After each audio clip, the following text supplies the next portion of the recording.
ایک بزرگ کے بارے میں آتا ہے، جب سے انہوں نے ہوش سنبھالا تو انہوں نے لیلۃ القدر کو پایا.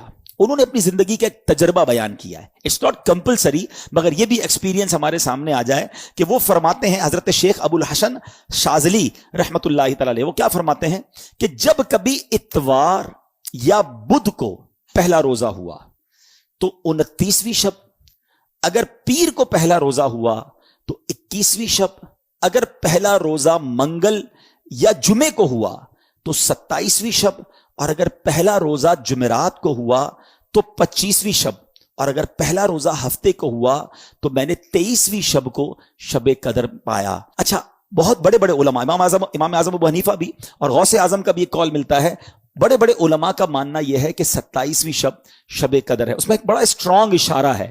یہ لیلۃ القدر سورت میں ہی لیلۃ القدر آیا 3 بار، ٹھیک ہے.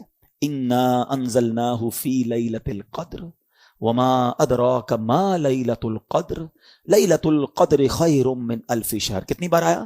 3 بار. اچھا، لیلۃ القدر جو لفظ ہے اس میں 9 حروف ہیں، ٹھیک ہے. آپ اس کو کاؤنٹ کریں گے تو 9 حروف ہیں.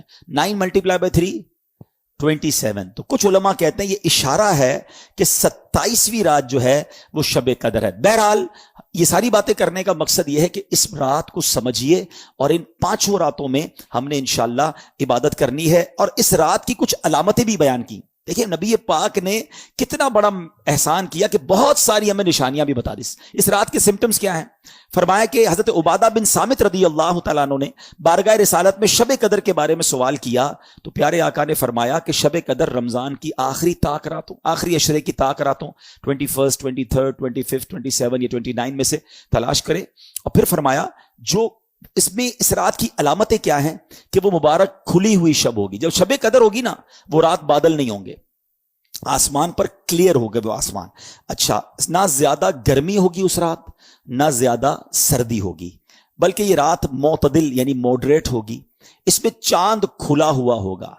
شیطان کو آسمان سے ستارے نہیں مارے جاتے. کبھی کبھی آپ دیکھتے ہیں کہ سٹار ٹوٹ رہے ہوتے ہیں نا، نظر آتے، کبھی کبھی نظر آتے ہیں. یہاں تو نہیں، شہر میں، گاؤں میں نظر آتے ہیں. لیکن اس رات کو شیطان کو ستارے نہیں مارے جاتے.